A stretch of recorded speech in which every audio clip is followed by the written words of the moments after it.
بسم اللہ الرحمن الرحیم. ناظرین میں خالد چودھری پورا خوش وطن کے ساتھ حاضر ہوں. ناظرین آج ایک دو جو اہم ایشوز ہیں اس کے اوپر ہم بات کریں گے. ایک پہلا تو ایشو اس کے اوپر بات کروں گا کہ جس طرح اسمان ڈار کے ملازم کے ساتھ جو سلوک کیا گیا، جو اسمان ڈار جو بھی پریس کانفرنس کی اس میں بتایا کہ ایک جوید علی نامی جو بندہ ہے اس کو کس طرح اٹھایا گیا اور اٹھا کے اس کو ننگا کیا گیا، ننگا کر کے اس کو مارا گیا، پھر اس کی ناز کھدا کے اینٹ باندھی گئی، پھر اس کو کہا گیا کہ آپ یہ بیان دو عثمان ڈار کے خلاف. تو اس کے بعد جب وہ نہیں مانا تو پھر اس کو بقول اس کی دھمکی دی گئی کہ جی ہم آپ کے جو بیوی اور بچوں کو بھی لائیں گے، تو ان کے ساتھ بھی لا کے جو یہ سلوک کریں گے، ویڈیو بنائیں گے، جو بھی اس کو فیملی کی جو اس کو تھریٹ دی فیملی کی. تو پھر تھریٹ کی بات وہ جو ہے اس نے جو انہیں کہا اس کے مطابق اس نے وہ بیان دے دیا، اور اس نے قرآن کے اوپر ہاتھ رکھ کے جب آپ نے دیکھا تو اس نے کہا کہ جی مجھ سے جو زبردستی جو کرایا گیا، بلیک میل کر کے کرایا گیا. اور عثمان ڈار صاحب نے بھی قرآن کے اوپر ہاتھ رکھ کے جس طرح بات کی. تو دیکھیں یہ ہم کس طرف جا رہے ہیں، ہمارا معاشرہ کس طرف جا رہا ہے، یہ کون لوگ ہیں جو اس طرح کے جو واقعات کرتے ہیں اور کوئی بھی ان کے اوپر ایکشن نہیں لیتا ہے، اور کس قدر ہمارا معاشرہ اور ہم عدالتیں بے بس ہو چکی ہیں. اور اس سے پہلے اتنے واقعات پیش آئے ہیں آپ کے سامنے، جو ہے جو شہباز گل کے ساتھ کیا ہوا اور ان کے ساتھ جو ہے سعاد مساطی کے ساتھ جو انہوں نے کیا ظلم کیا، ارشد شریف صاحب کے ساتھ جو ہوا وہ بھی آپ کے سامنے ہے. یہ اتنے طاقتور لوگ ہیں، ان کے اوپر کوئی ہاتھ ڈالنا مشکل نہیں ناممکن لگتا ہے. اور دیکھیں یہ چیزیں کب تک چلیں گی. اب آج کل دیکھیں کیا ہو رہا ہے کہ چیف جسٹس صاحب نے 9 رکنی بینچ بنایا. اس بینچ کے والے سے کس طرح معین نواز نے جو ہے تضحیک امیز جو ہے الفاظ استعمال کیے بھرے ہوئے جلسے میں. پھر دیکھیں جو ہے وزیر داخلہ ان کے بیانات دیکھیں، پھر وزیر دفاع کے بیانات دیکھیں، پھر ایک یہ کڑی ملتی چلی آ رہی ہے. تو آج اس کا بیان دیکھیں، اس کا جو وزیر اعلیٰ ہیں سندھ قائم علی شاہ کا بیان، ان کا بیان دیکھیں. وہ جناب وہ فرما رہے ہیں کہ دیکھیں جی کہ ہم عدالتوں کا ہمارے اوپر جال لٹتا رہتا ہے، اب ہمیں توہین عدالت کی جو ہے وہ فکر نہیں رہی، ہم وہ عدالتوں کو بھی نیب کے کٹہرے میں لانا چاہیے. تو کس قسم کی یہ باتیں کر رہے ہیں یار یہ. پھر جو بلاول بھٹو ہے تو کرپشن ساری زندگی ان کے باپ نے کی ہے زرداری صاحب نے. اب وہ فرما رہے ہیں کہ جی وہ عدلیہ کے دو رویے ہیں. تو اور لاڑکانہ کے وزیر اعظم کے لیے کچھ اور ہے اور زمان پر کے وزیر اعظم کے لیے کچھ اور رویہ. یہ کس طرف جا رہے ہیں؟ اور پھر کہہ رہے ہیں کہ جو نیب جو ہے اس کے لیے ہم ترمیم کریں گے اور ہم کہیں گے وہ ججز جو ہیں ان کو بھی کٹہرے میں لایا جائے، ان کو بھی ان کے اندر کیا جائے. تو یہ دیکھیں یہ کیا کر رہے ہیں، کس طرف جا رہے ہیں. تو اسی طرح پھر اسی کی جو کڑی جو ملتی ہے وہ جا ملتی ہے ان کے ساتھ جا کے اسپیکر قومی اسمبلی فرید اشرف. اور وہ بھی کیا فرما رہے ہیں کہ جی ان کو بتایا گیا کہ جی کل وہ چونکہ ہائی کورٹ نے جو ہے 35 جو ہے ایم این اے ان کی جو رکنیت بحال کر دی، تو وہ جائیں گے اسمبلی، جائیں گے قومی اسمبلی. وہ کہتے ہیں کہ جی میں ان کو انٹرٹین نہیں کریں، ہم اس کو انٹرٹین نہیں کریں گے، کارروائی کریں گے. تو یہ کس طرف جا رہے ہیں، یہ کیا کر رہے ہیں. تو یہ ساری چیزیں جو ہے بڑی افسوسناک ہے. اور بدقسمتی یہ ہے ہمارے ملک کی کہ یہاں پر جو ہے یہ جو شرافیہ ہے، یہ چند لوگ ہیں اپنی ذات کے لیے کچھ بھی کر گزرتے ہیں. رجیم یہ آپریشن ہوا جس میں پورا سسٹم تباہ و برباد کر دیا گیا، اور یہ جو لوگ آئے انہوں نے آ کے تو آگے سب سے پہلے جنہوں نے آ کے نیب قوانین میں ترامیم کی، اور ایسی ترامیم کی کہ سب لوگ جو ہے چور جو جتنے ڈاکو تھے وہ سب جو ہے وہ بچ گئے. اب وہ آزاد ہو گئے۔ آپ کے سامنے ہے سلمان شہباز کا کیس تھا، حمزہ شہباز کا کیس تھا، سب کیس میں سب لوگ بری ہو گئے۔ اور اسی طرح اب انہوں نے پھر دیکھا کہ ووٹنگ مشین جس میں دھاندلی کا ان کو پتا تھا کہ دھاندلی نہیں ہو سکتی، پھر ووٹنگ مشین والا سلسلہ ہے تو ووٹنگ مشین والے کو بھی ختم کر دی۔ اس کے بعد دیکھیں ووٹنگ مشین کے بعد آپ دیکھ لیں کہ انہوں نے پھر اسی پاکستان کا ووٹ بھی ختم کر دیا۔ اب ہر بار ہر طرف ایک بے چینی کی کیفیت پائی جاتی ہے۔ اور جو میاں شباشی صاحب ہیں وہ فرما رہے ہیں کہ دیکھیں جی ہم نے خواہشاری مہم شروع کر دی، کہہ رہے ہیں کہ یہ پروٹوکال نہیں ہوگا، اور ان کی جو ہے بھتیجی ہیں 18-20 گاڑیوں میں سرکاری پروٹوکال میں وہ پھرتی ہیں، ان کے پاس ہوتا کیا ہے؟ کبھی کونسل کا الیکشن جیتی نہیں آج تک وہ، دیکھیں مگر ان کو پروٹوکال دیا گیا، پورا سرکاری پروٹوکال جو ان کے ساتھ ہوتا ہے۔ اب 18-20 گاڑیاں ان کے ساتھ جائیں گی تو وہاں پر لوگوں کو دکھانے کے لیے یہ کہتے ہیں کہ جی ہم خواہشاری مہم شروع کر رہے ہیں۔ اسی طرح ان کے بیانات دیکھ لیں، جھوٹ اتنے بولتے ہیں یار کہ بڑا افسوس ہوتا ہے۔ اب ان کا بیان سن لیں، مریم نواز صاحبہ فرماتی تھی کہ جی یہ پنجاب اسمبلی توڑ دیں اور کے پی کے توڑ دیں تو ہم الیکشن کرا دیں گے، جب اسمبلی توڑ گئی آپ الیکشن کی طرف نہیں آ رہے۔ یہی بات جو ہے رانا ثناءاللہ صاحب کے اسمبلیاں توڑیں جی، کے پی کے توڑیں، ہم کرواتے رہیں، اسمبلیاں توڑ دیں، الیکشن کرانا نہیں چاہتے، الیکشن سے بھاگ رہے ہیں۔ کیونکہ الیکشن سے ان کو بھاگ اس لیے رہے ہیں کہ ان کو نظر آتا ہے ان کی شکست نظر آتی ہے۔ دیکھیں اب جام شوروں میں کہاں پہ اب الیکشن ہوا، وہاں پر جو پاکستانی جو پی ٹی اے کا بندہ ہے وہ تقریباً 57,000 سے لے جا رہا ہے، یہ 34، اب آدھے کے ووٹس کا ڈیفرنس آ رہا ہے۔ تو اب قوم جو ہے قوم جاگ چکی ہے۔ یہ کب تک یہ جو ہیں ان کے سہولت کار ہیں، جو لوگ ان کو لائے ہیں، وہ کب تک ان کو ڈیفینڈ کریں گے، کب تک لوگوں کو اٹھائیں گے، کس کس کو ماریں گے، کس کس کو ننگا کریں گے۔ اب بڑا افسوس ہوتا ہے جب یار یہ پتہ چلتا ہے کہ ہمارے جو طاقتور حلقے ہیں جو یہ کام کرتے ہیں، جن کے اوپر یہ خان صاحب نے الزام لگایا ہے کہ کچھ لوگ یہ اٹھاتے ہیں تو اٹھا کے لے جاتے ہیں اور یہ جو ننگا کرتے ہیں اور مارتے ہیں، اور ایک دن آئے گا کہ جو لوگ یہ کر رہے ہیں، حرکتیں کر رہے ہیں، تو بچیں گے تو وہ بھی نہیں۔ دیکھیں پاکستان آرمی ہماری اپنی فوج ہے، ہمیں اس سے ایک محبت ہے۔ وہ جو بند کمروں میں جو فیصلے ہوتے ہیں انہوں نے ملک کو تباہ و برباد کر دیا ہے۔ انہی فیصلوں کی وجہ سے آج قوم بھگت رہی ہے۔ وہ کتنے لوگ بیچارے بھوک سے مرتے ہیں، کتنے لوگ علاج سے مرتے ہیں، اس کا ذمہ دار کون ہے؟ یہی لوگ ذمہ دار ہیں جو ملک کو جنہوں نے تباہ کیا، جو ہر بار جب ان کو کوئی حساب ہوتا ہے ان کو این آر او مل جاتا ہے۔ مشرف دور میں این آر او ملا، آپ کے سامنے ہے کس طرح این آر او ملا، ابھی جنرل بایو کے دور میں این آر او ملا، وہ بھی آپ کے سامنے ہے۔ کیونکہ ان لوگوں کا احساب ہوتا نہیں ہے، یہ احساب کے شکنجے میں آتے نہیں ہیں۔ جو بھی یہ قوانین پاس کرتے ہیں نا اسمبلی میں بیٹھے، وہ قوانین اس طرح فلیکسیبل قسم کے کرتے ہیں جس میں ان کا اپنا فائدہ ہو۔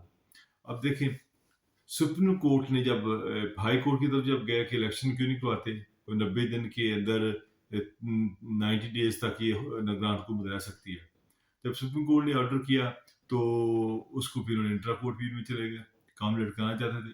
جب سپریم کورٹ نے بھی لیا سو موٹو لیا تو اس کے بعد انہوں نے کیا کیا کہ سپریم کورٹ کے جو ججز کے اگینسٹ جو قسم کی جو نازیبہ قسم کے اور الفاظ استعمال، غیر مہذب قسم کے الفاظ استعمال کیے اور ججز کی تصویریں دکھائی، وہ بھی سٹنگ ججز کی تصویریں دکھا رہی ہے، اور یہ باتیں کی انہوں نے مریم نواز صاحبہ نے۔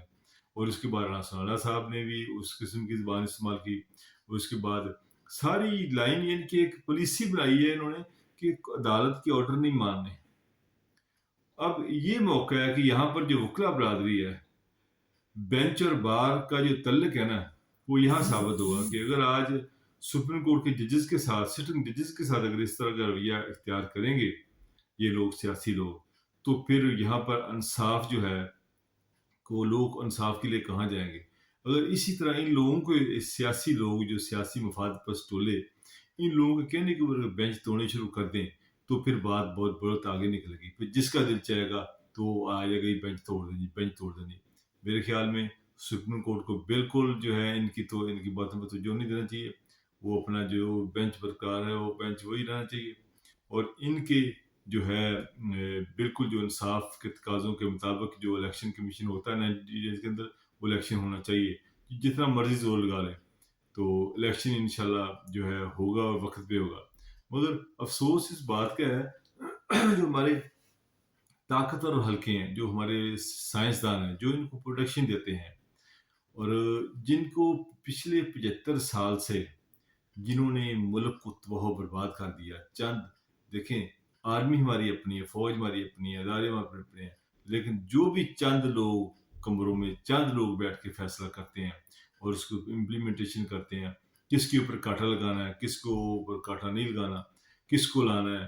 یہاں پر آپ کے سامنے دیکھا نوازی صاحب کے ساتھ کس طرح اس کو فارغ کیا گیا، اس طرح خان صاحب کو کس طرح فارغ کیا گیا، پچھلی حکومتیں بے نظیر کو لے رہے ہیں، اس سے پہلے ساری حکومتیں دیکھ لیں، کسی بھی حکومت کو کوشش کی گئی کہ اس کی پورا ٹنیور پورا نہ کرنے دیا جائے۔ یہ کون لوگ ہیں؟ یہ کیوں یہ سیاستدانوں کو آپ ایک سیاستدان کو اتارتے ہیں دوسروں کو لاتے ہیں؟ اس چکر میں یہ سیاستدان اربوں خربوں کرپشن کی ان کے پاس ویڈیو موجود ہیں، ویڈیو دکھاتے ہیں، ویڈیو دکھا کر ان کو پھر بلیک میل کرتے ہیں، مجبور کرتے ہیں، کوئی بھی قانون پاس کرنا ہو، حاضری پوری کرنی ہو، یہ لوگ ان کو ویڈیو دکھا کے تو وہ لے آتے ہیں۔ تو یہ بڑے ہی بہت ہی افسوسناک بات ہے، اس کے اوپر جو ہے سپریم کورٹ بھی بے بس نظر آتی ہے، کیونکہ دیکھیں جب یہ لوگ چاہتے ہیں نا، یہ لوگ طاقتور حلقے، تو عدالتیں بھی رات کو 12 بجے کھل جاتی ہیں، کوئی مسئلہ نہیں، عدالتیں کھل جاتی ہیں، جو قاسم سوری ہے اسپیکر، اس کی جو رولنگ ہے وہ بھی ختم کر دی جاتی ہے، سب کچھ ہو جاتا ہے۔ اب جو جس طرح انہوں نے ایک کٹر پتلی سی حکومت بنائی ہے، اور جس حکومت میں بیٹھ کر پریز رشید صاحب جو ہے اپنی مرضی کے حساب سے جو کر رہے ہیں، وہ یار اتنے جھوٹ، یار جھوٹ بولتے ہوئے انسان کو کچھ شرم آنی چاہیے۔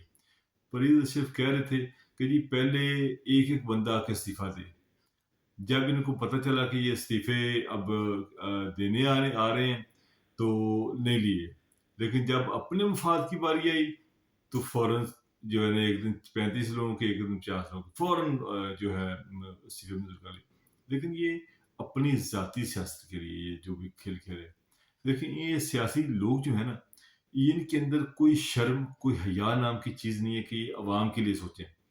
اب مہنگائی جو ہے اب کہاں پہنچ چکی ہے، اور میڈیا کی حالت دیکھیں کہ یہ تو بے حس ہے نا، ان کو تو یہ پتہ چل گیا نا کہ جو انہوں نے جس طرح جو غلطی کی تھی، جو بلنڈر کیا تھا، تو اللہ تعالیٰ نے ان کو سزا دے دی۔ یہ سزا دے دی کہ اب یہ ساری جماعتیں الیکشن سے بھاگ رہی ہیں، اس لیے ان کو ان کی شکست نظر آ رہی ہے۔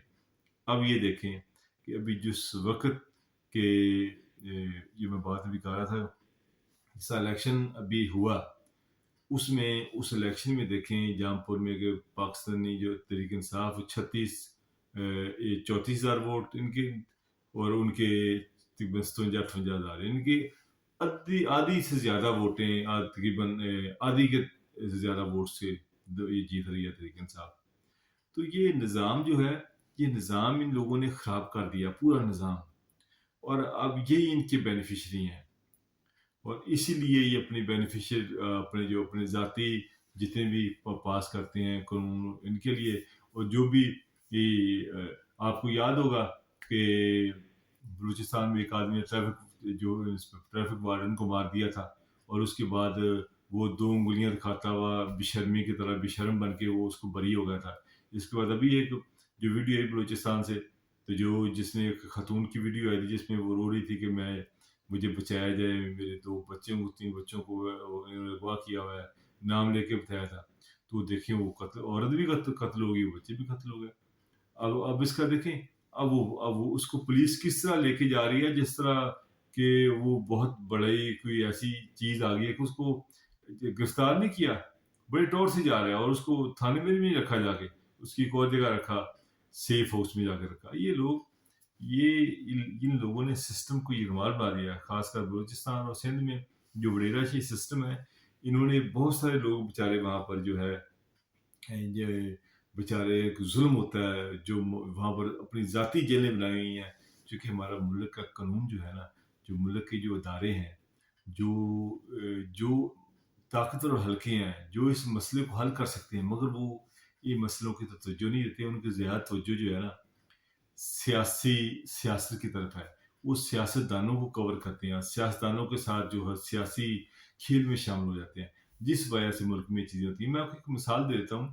کراچی میں کتنے سال دہشت گردی ہوتی رہی، کتنے سال لوگوں کو قتل و غارت سے الطاف سہن کرتا رہا، کتنے سال یہاں وہاں پر جو ہے قتل و غارت و غارت چلتی رہی، مگر نہیں.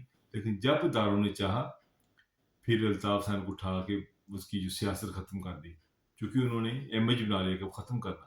چونکہ یہ جو طاقتور اور ہلکے ہیں جب یہ امیج بنائیں گے کہ ہم نے کرپشن ختم کرنی ہے تو کرپشن ختم ہو سکتی ہے. عدالت کرپشن ختم نہیں کر سکتی، یہ ادارے طاقتور اور ہلکے یہ کر سکتے ہیں، مگر یہ کبھی چاہیں گے نہیں، کبھی چاہتے نہیں. یہ تو چونکہ جتنے یہ بڑے بڑے لوگ ہیں، ان کی ویڈیو ان کے پاس ہیں، آڈیو ان کے پاس ہے، کیونکہ ان کو اختیار حاصل ہے آڈیو جو ہے ریکارڈ کرنے کا. جب جس کو چاہیں وہ کر لیتے ہیں. آپ کے سامنے جج ارشد ملک کی ویڈیو آپ کے سامنے آئی، اسی طرح اور بھی بہت ساری ویڈیو ہوئی. ابھی جسٹ نقوی کی نئی ویڈیو آئی. یہ ٹوٹلی ہمارا سسٹم جو ہے نا انفارچونیٹلی ایک یرغمال ہو چکا ہے. اور آج ہم اس بے بسی کے عالم میں ہیں کہ ہم کس کی طرف دیکھیں.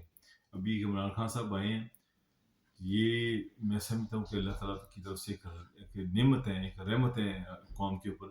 ان کو جو ہے جس طرح لوگ ووٹ دے رہے ہیں، جس طرح لوگ جیلوں میں جیل و تحریک میں حصہ لے رہے ہیں، یہ ایک بہت ہی میں سمجھتا ہوں کہ خان صاحب نے ایک ایسی تحریک شروع کی ہے کہ لوگوں کو کہ جو حقیقی آزادی دلانے والی تحریک شروع کی ہے.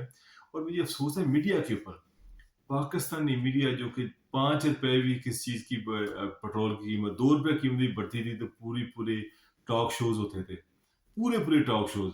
اب مہنگائی جو 41-42% بڑھ گئی ہے، مگر یہ پورے میڈیا والوں کو سانپ سونگ گیا. آپ دیکھ لیں کہ اے آر وی آر بول کے علاوہ جتنے میڈیا والے ہیں ان کو نوٹس کر لیں کہ جیو نیوز گروپ اور دوسرے جو گروپ ہیں، سما ہو گیا اور C44 وغیرہ، چونکہ وہ تو ہے ہی ان کا پرائیویٹ دیل ہے. یہ گروپس جو ہیں میڈیا مالکان اور اخبارات والے بالکل ابھی جس سے سام سونگ گیا نا، ان کو کوئی نہیں بول رہا ابھی کہ اب مہنگائی کے اوپر. حالانکہ مہنگائی کے اوپر ان کو بولنا چاہیے. ابھی ہیلتھ کارڈ بھی کے والے سے میں کہوں گا کہ اس کو بھی بولا چاہیے، نہیں بولے. بڑا افسوس ہے جی اس والے سے کہ اللہ تعالیٰ ان کو ہدایت دے. انشاءاللہ پھر دوبارہ ملاقات ہوگی.